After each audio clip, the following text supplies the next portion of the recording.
And I'm Tressa, and we're fancy marketing people with Union, a Wyoming-based telecommunications company.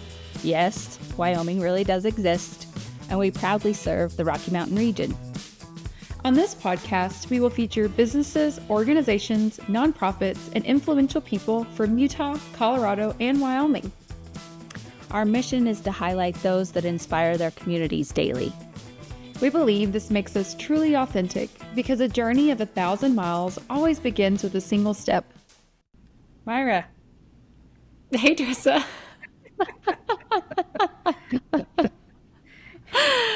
I wonder how many people are so sick of us just laughing as we start. I don't know. How can you be sick of laughter, though, right? Oh, I love it. I think it's the best. I think it's awesome. Well, how was your morning? I heard it's snowing. Oh, yeah. It snowed yesterday. I'm not ready. I'm so unprepared. Had no gloves. I'm lucky I had a scraper. It snowed a lot, like 7 inches. Was not ready for it. Yeah, I still get the text messages from the Wyoming DOT, and so I still receive road updates and alerts, and I was following it for the guys, and for those in listener land, one cool thing about Wyoming is that sometimes you drive 45 minutes to work, just because that's how it is, the landscape of it.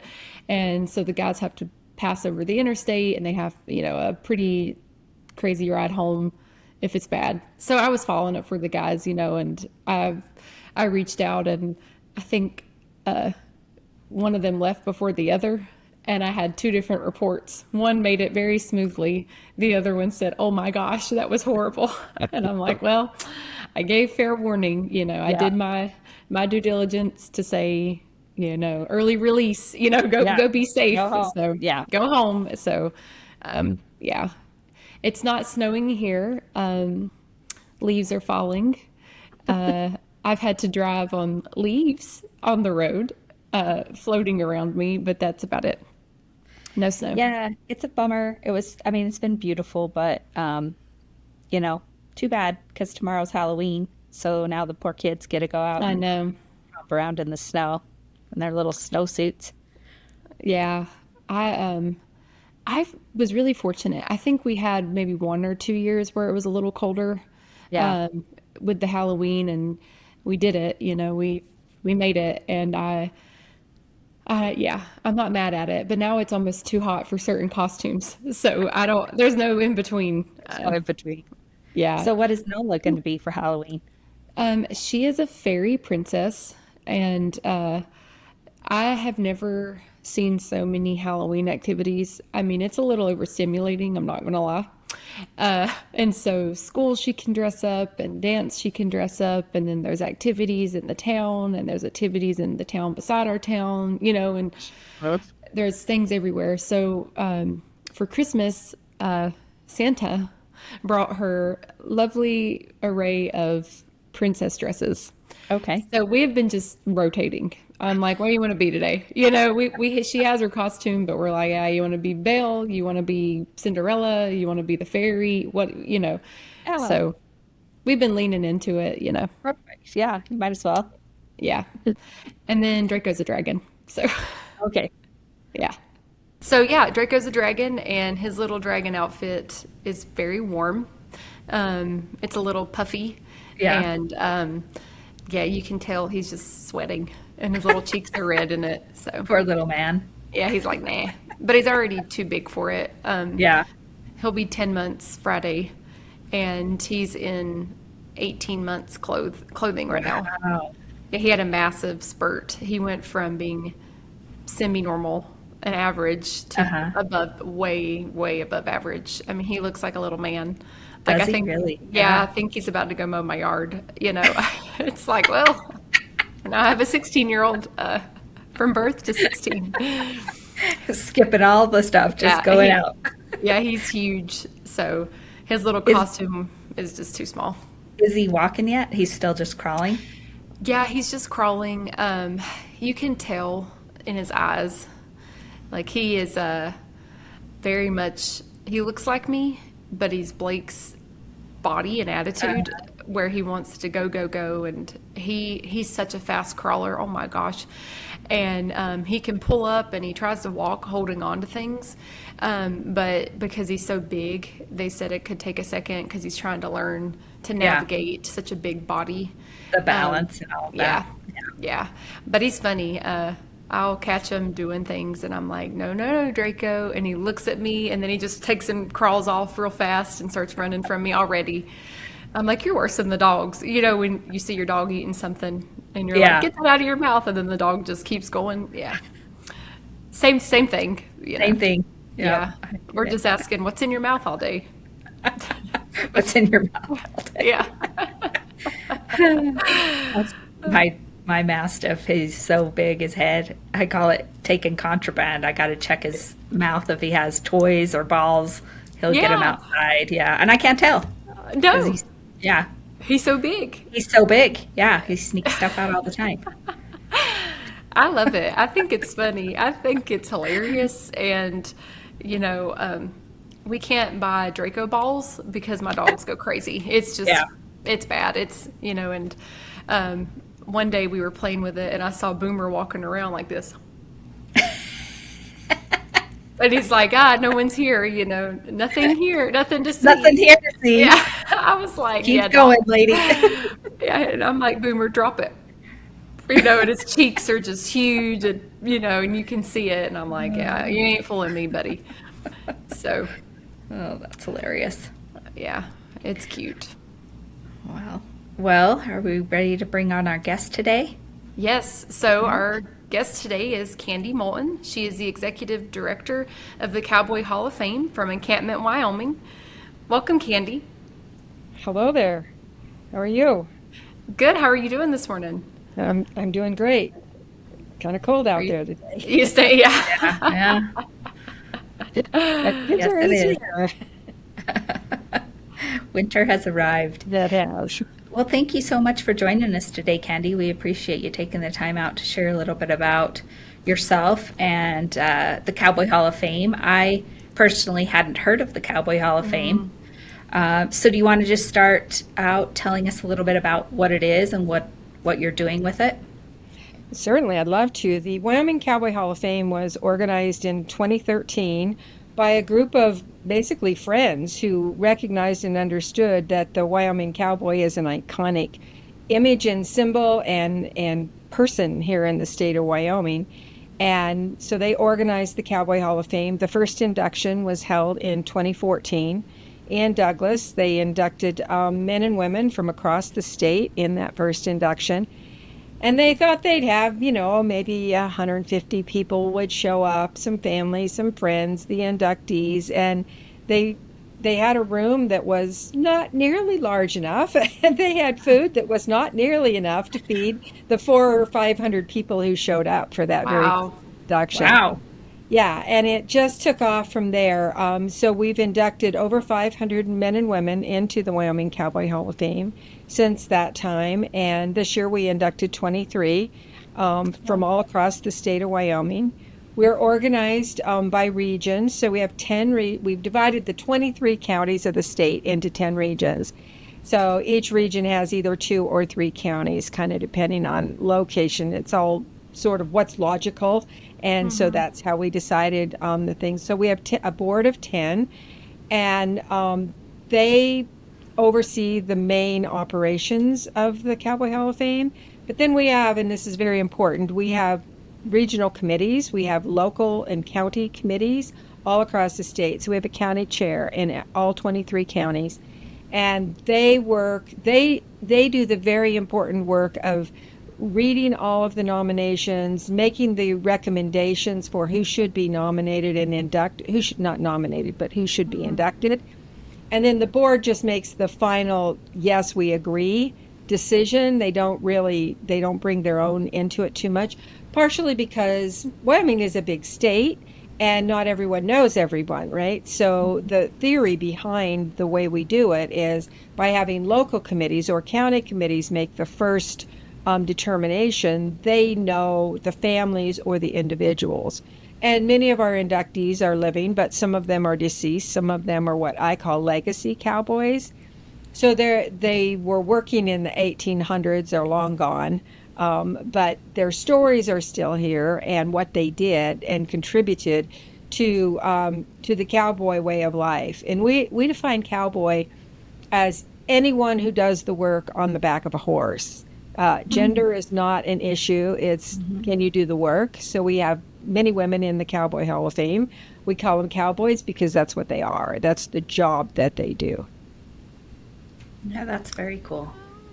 Yeah, I'm very naive when it comes to defining what a cowboy, what is a cowboy? And I really love that description, anything that can be done on the back of a horse. That is the true spirit of being a cowboy, and that it's just across the board. There's no discrimination. There's no Right. gender role playing into it. It's just doing the work. And I think that's really special. Yeah, and our requirements are very, very strict, really. It's a very high bar to get into the Wyoming Cowboy Hall of Fame. Under the current rules, which have been in place for about 4 years, and it hasn't really changed, but we just tightened it. We made it more clear. I don't know that we tightened it. We made it more clear that the intent is we have individuals who really have worked on the back of a horse and for 45 years. So that's a long time. And that kind of necessarily eliminates a few people because maybe they may do a lot of cowboy work, but they also have another job because sometimes in order to make everything survivable in Wyoming, you have to have two jobs, right? We have a lot of women. I know a lot of women in this state who do a lot of cowboy work. They live on ranches, they work on ranches right alongside their husbands, but they may also have a job in town. And the reason they have that job in town might be many reasons. One of them is economic. They make a little extra money for their family.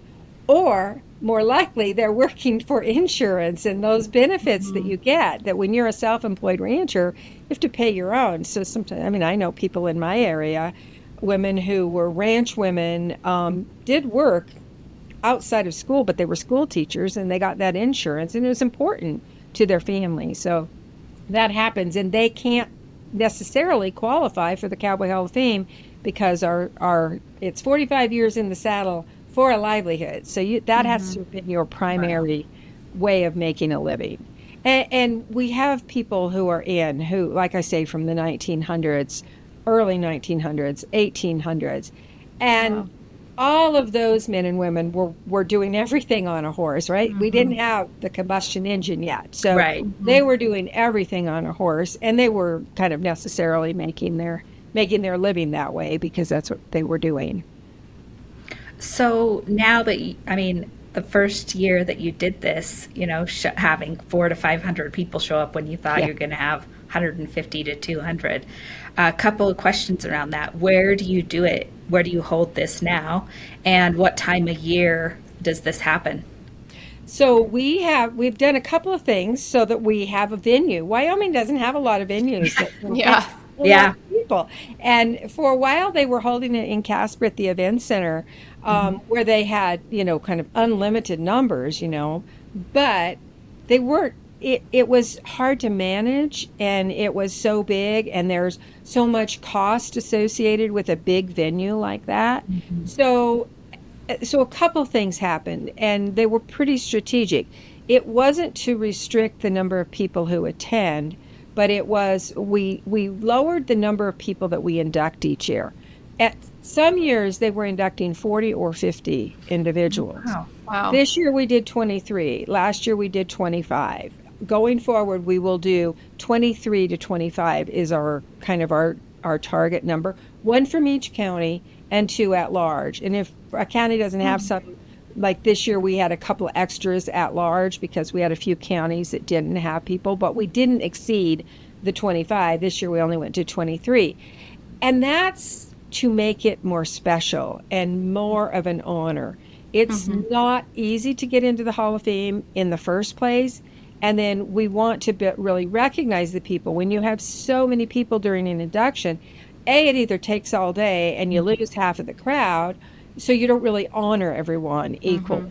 So by doing fewer, we actually honor them more, and that's a big part of what we do. So the last 2 years, we've held it in Casper, at a hotel in Casper, and partially we get bids from around the state. We'd love to move it around. We've been in Cheyenne before. We were in Douglas initially.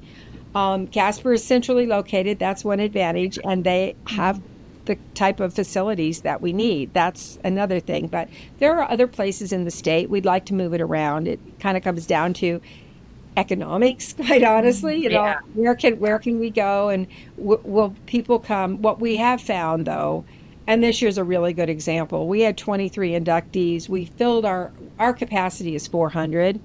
We filled that without any problem. I had to turn people away. Wow. I'm not sure what we'd have done if we'd have had 25 inductees, because I really don't know who wouldn't have gotten to come, but we certainly would have turned more people away, and we don't want to do that. But we have families who are they're someone from their family is being honored, and they're honored in turn, because it is so often this is a family thing, and most of these people have worked on family ranches or ranches for a very long period of time, so they've become family even if they don't own the ranch. A lot of these cowboys don't own any land. They're cowboys. That's what they do. But we have families that come, and they treat it almost like a family reunion. They come from all across the country. We've had people come from Australia. We've had people Wow. come from all over for this. And this year we had one family that brought nearly 70 people from one family. Wow. And so, and you hate to say, gosh, you already have 65 people. You can't have any more, because, they all want to be there. And what was kind of fun about that is the key family, a daughter of the inductee, she had 8 children, and all of her children, all of her grandchildren, all of her great-grandchildren came. It was the first time they'd been together for like decades. Wow. Wow. So, that kind of makes you feel good, because it really is about the traditions of ranching and agriculture in the state of Wyoming, and certainly that whole cowboy persona. So, yeah, it's kind of fun. Sometimes it's a little hard to manage, but yeah, that's what we do. And so we have it we have it in the fall. This year it was in October. It's typically in September. Next year it will be September. On the last weekend in September in Casper, we book out a year ahead. So we'll be looking during the winter here. We'll be looking for where we're going to go in 2026. We'll open it up to venues across the state, because, as I said, we really would like to move around the state. And so sort of our annual process is, in the fall we do the induction, and then after the induction, and here in November, we will open the nomination process for next year's class. Just waiting to finalize some of our nomination form. We're making just a few changes on it, and until we have board approval on that, I can't release it, but that's coming very soon, here in November. And we'll take nominations until the 15th of February. Then we get all that material out to our county and regional committees. They do their work. And in early May, the board does the final selection process. And then we notify everyone. During the course of the summer, regional induction programs are held, where they recognize people locally, because obviously not everybody is going to be able to come to the state induction for a lot of reasons. First of all, they don't have the time. They can't make it to Casper or wherever it happens to be. And we can't hold everybody either. So they always do regional inductions. And those might be a simple gathering and people have cake and coffee and ice cream or something like that. Or kind of the biggest celebration that happens in the state of Wyoming happens in Sublette County. And they do it. Jonita Summers up in Pinedale is our county chair up there. And they do it at the Summers Homestead, which is an adjunct facility of the Museum of the Mountain Man in Pinedale. And it is an original homestead house. It's on the ranch. It's a really great historic site for people to visit, in the summertime. And they hold a big event up there, and they have a dinner. I think it's all locally cooked. All the local ranch women, bring their beans and bring their meat and bring their rolls, and they make pies like you can't imagine. They make all these homemade pies and they serve, there's great pie up there. And then they have music and they celebrate and they recognize the individuals from their region, and that includes Sublette and Teton counties is their region. But they also pull in usually the Lincoln County and Sweetwater County folks. So they kind of catch sometimes Uinta County, depends on who's being nominated there or if there's a connection. A lot of those folks out there in western Wyoming, they work together, they cross county lines. County lines mean nothing in movement of livestock. It's like, it's like, okay, well, we crossed the line. Who cares? It's from this range to that ranch or this range to that range. So that doesn't matter. And those folks out there in the western part of the state particularly work very closely together. So they have a big celebration. They get 400 or 500 people at that. It's always over Labor Day weekend. It's really great fun. And so, and they raise a little money there for the Cowboy Hall of Fame. They do some auction things and they sell some pies. The pies that they don't eat, they sell. So they make a little money. And Jonita does a special book for those local people up there. We do a program book every year that includes information about all of our inductees. And that's been our kind of legacy thing. We do that, and we do videos. That's the other big project that we do. We do videos. We have a Chuck Coon out of Cheyenne, does them for us, and he goes out and he interviews family and friends or the individual, if the individual is available. And we do videos about these people and their lives every year. And so that's our way of preserving their stories through the book, through our website, and through the videos. That's cool. So are the videos available on your website?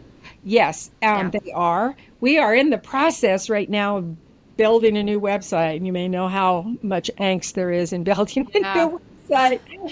Do we know? Oh, do we know? We feel your pain, Candy. I'm going to build me a new website. They're like, have you ever done this before? Because it's a real challenge. It's a real challenge. I mean, even just to move all of our content from one site to another, when you have over 500 people. But the videos that we have are up there, with the exception of we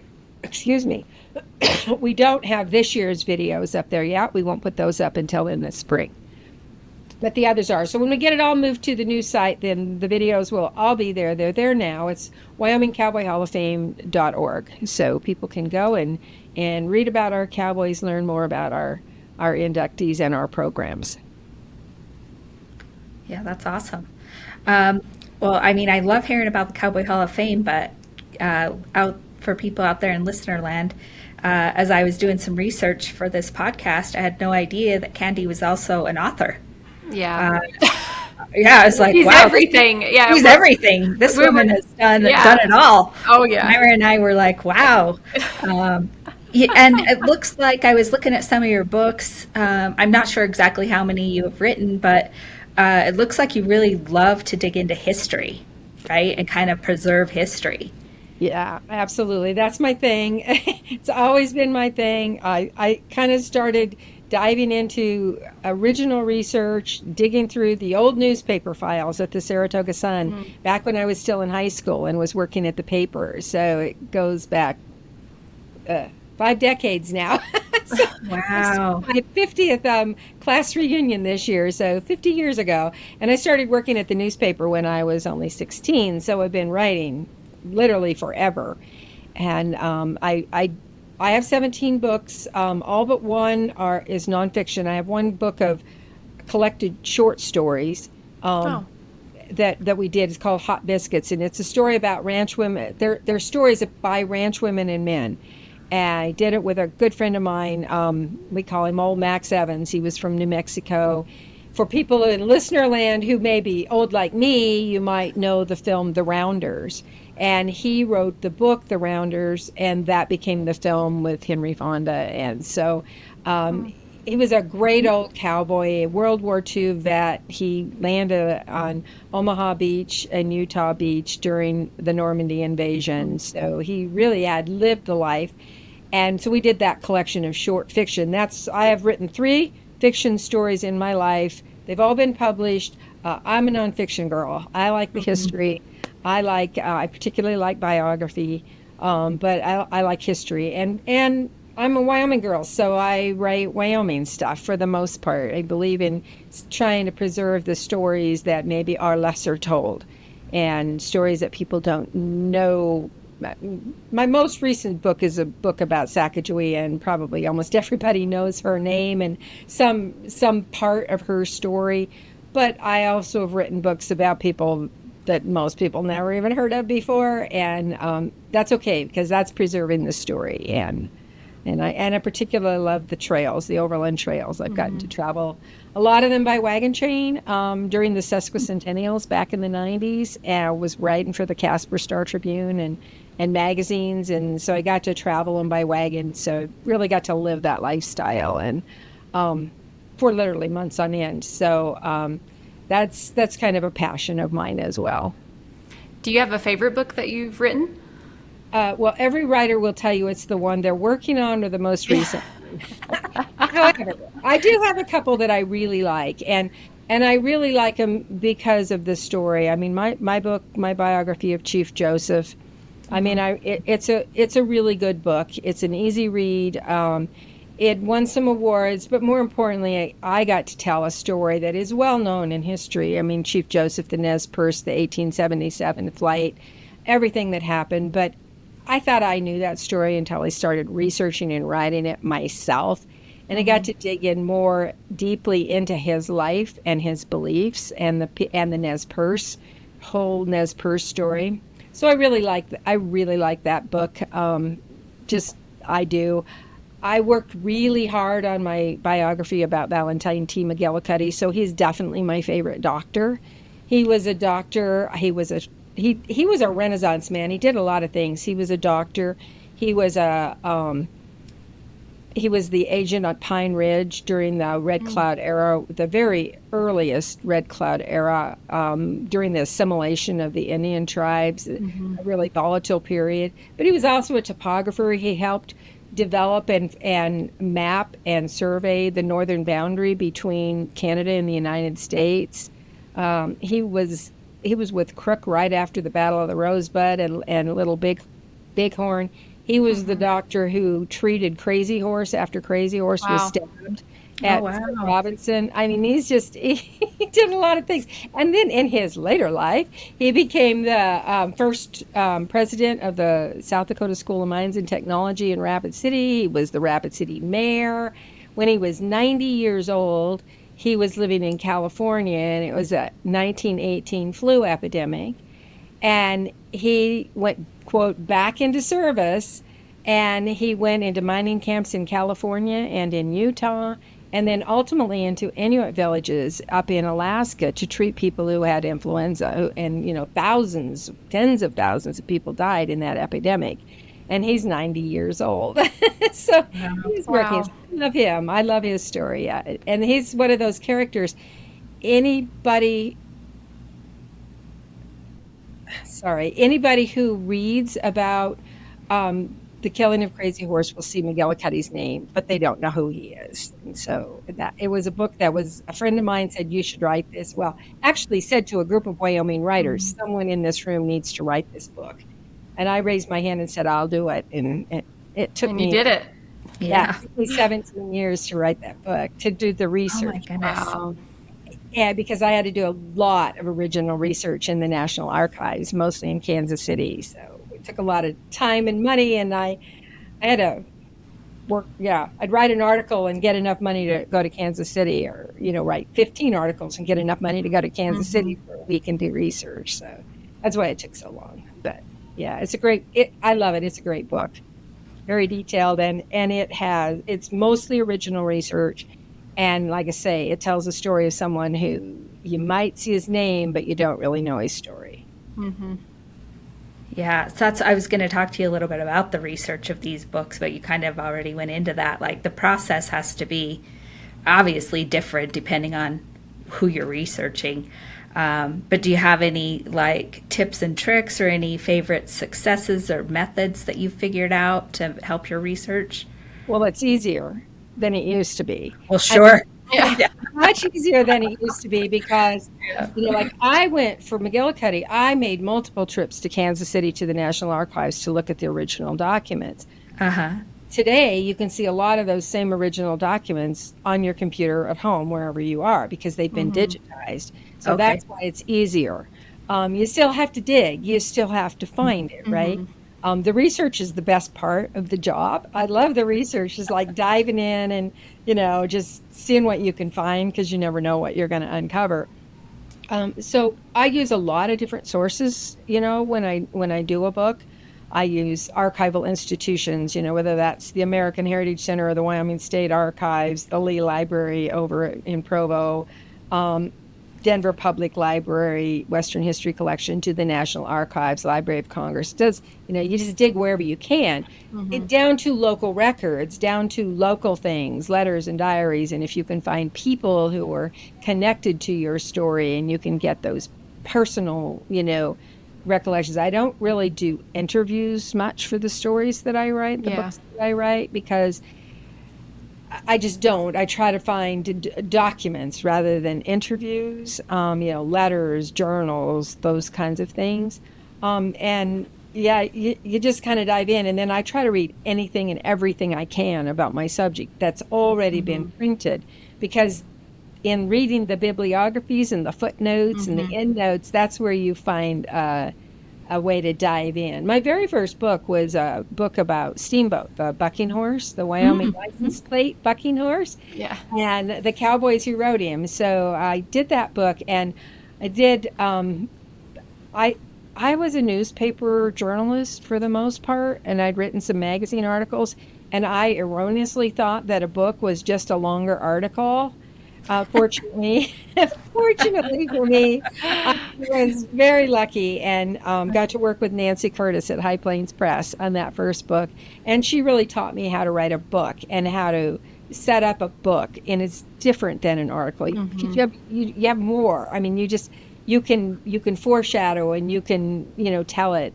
And then I've also been really lucky in my career to get to work with a great editor, Dale Walker, who edited my Chief Joseph book. And he's a really good popular historian. And so he literally taught me how to write a book that reads more like a novel, but it's nonfiction. It's true, and everything is accurate in it, but you develop your characters, you develop them through really solid research and who they are and where they came from and what their motivations may have been by reading and learning about their lives. And so both of those individuals taught me a lot, and I had some great newspaper editors along the way as well. But in the book world, Dale and Nancy were really people who really helped me, and so it's just mostly it's a matter of finding a lot of information, most of which is kind of like a film. I do films too, and it's like a lot of it's going to be quite on the cutting room floor. You're never going to use it, but you need it.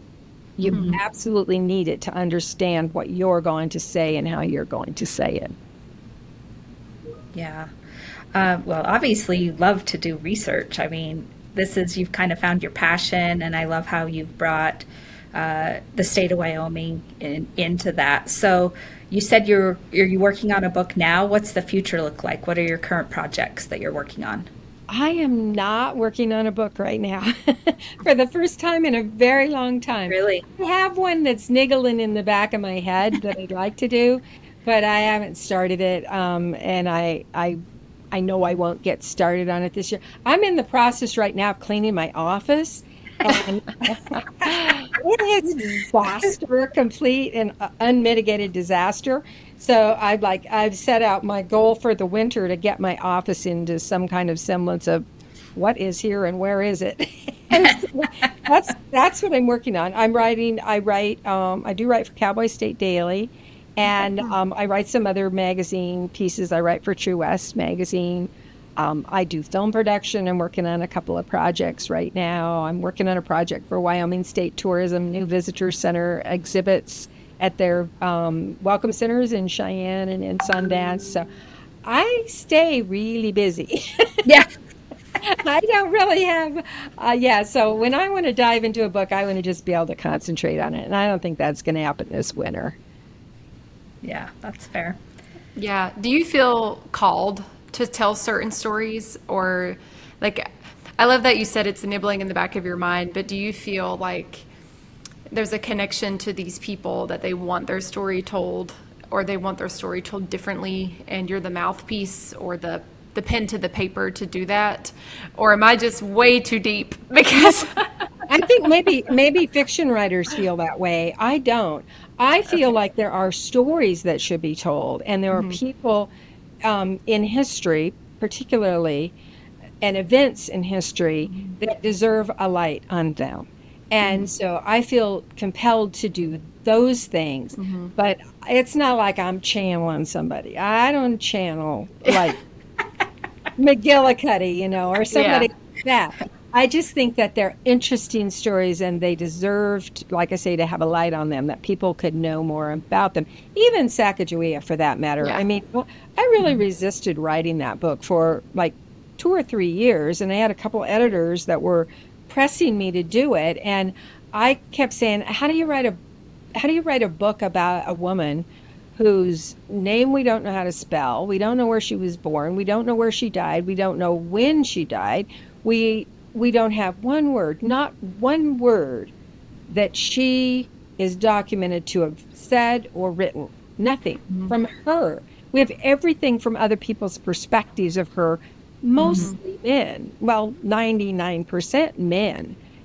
She traveled with men on the Lewis and Clark expedition. Everything that was written about her was written from a male perspective. And I just resisted, like, how can I possibly tell this story? I'd had the great fortune to write about Chief Joseph, and we had all kinds of words from Chief Yeah. Joseph. He was in treaty talks. He was in, and he said things, and yes, they were all interpreted. So were they his actual words? Maybe not, but they were the essence of what he was thinking, feeling, and saying. We didn't have any of that with Sacagawea. So that was a challenge, a big Yeah. challenge. It took me a while to come around to the fact that, well, I guess I can do it. So I Yeah. tried and I did. So, yeah. Well, we're getting close to the end of our time today, Candy, but I did want to ask you, you said you were doing some stuff for Wyoming tourism. Uh-huh. Can you talk about maybe like a hidden gem in Wyoming that visitors shouldn't miss? Because when we talk about Wyoming, people immediately go to Jackson and the Tetons and Yellowstone, but give us a little hidden gem. Okay, I will give you one. And I did this research this fall. I'd never been there. And, well, I'd been to the town, but I had never been to this location.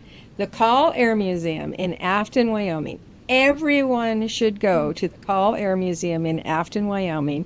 It is a fantastic little museum. It's all about the development of the airplane. And they Wow. developed these airplanes for mountain flying. Oh, guess what? Afton is like in really a great mountain valley to learn how to fly mountain flying. And then they developed them for use in agriculture and crop dusting.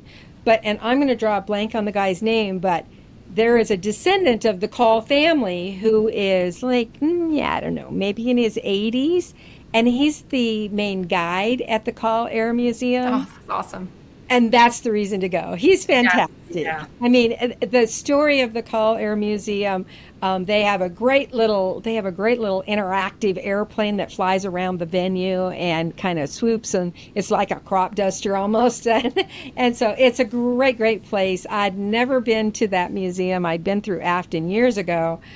Great, fun place to go. I would certainly encourage everybody who has not been way in far western Wyoming, out in Star Valley. A lot of times I think Star Valley gets forgotten that it's part of Wyoming, but it's a really important part of Wyoming. And yeah, so go there and go to the Call Museum and tell them Candy sent you, because it's really a fun place. Yeah, that's great. I didn't even Yeah. know that existed, and I go through Star Valley quite a bit. So, Yep. I yeah. was about to say my husband's family's from Star Valley, and I had no idea that existed. So, Yeah, I also got to go to Periodic Spring, which was really fun. That's a pretty unique place. Sit there and watch it, and there's like hardly any water, and then all of a sudden it just comes gushing out, down the mountain, and you have this great little stream, and then it just sort of dries up again. And so the whole hydrodynamics of periodic spring is pretty darn interesting. People should take that hike as well. It's an easy hike. I did it, so it's not too hard. I did it carrying equipment, so it's really not that hard. That's awesome. Well, Candy, before you go, the last question we ask our guests is, how do you stay authentic? I'm a Wyoming girl through and through. My roots are really, really deep. So it's pretty easy to stay authentic when you live in Wyoming and you have to haul wood for your fire. You know, you have to fight the roads. It seems like constantly. This year we were blessed with a fall that just didn't seem to end until yesterday. Yeah. it suddenly did. Abruptly. I just try to stay close to the land and close to the place and really close to my roots. My family story is very deep here in the encampment area. I could never imagine living, permanently anywhere else. I just love Wyoming, everything about it. The people, the places, the hard weather, the fact that we have I say we have 3 months of screaming summer, which we're all going so darn fast we can't even slow down. And then we have about 9 months of mostly bad weather. Fall is my favorite time of year. September, October, things slow down just a little bit and you can kind of enjoy the place. So I just say get close to the land and stay there. I love it. Me too. Well, thank you so much for joining us today, Candy. We really appreciate your time. You're welcome. Glad to be here. Thanks. Until next time. Stay authentic.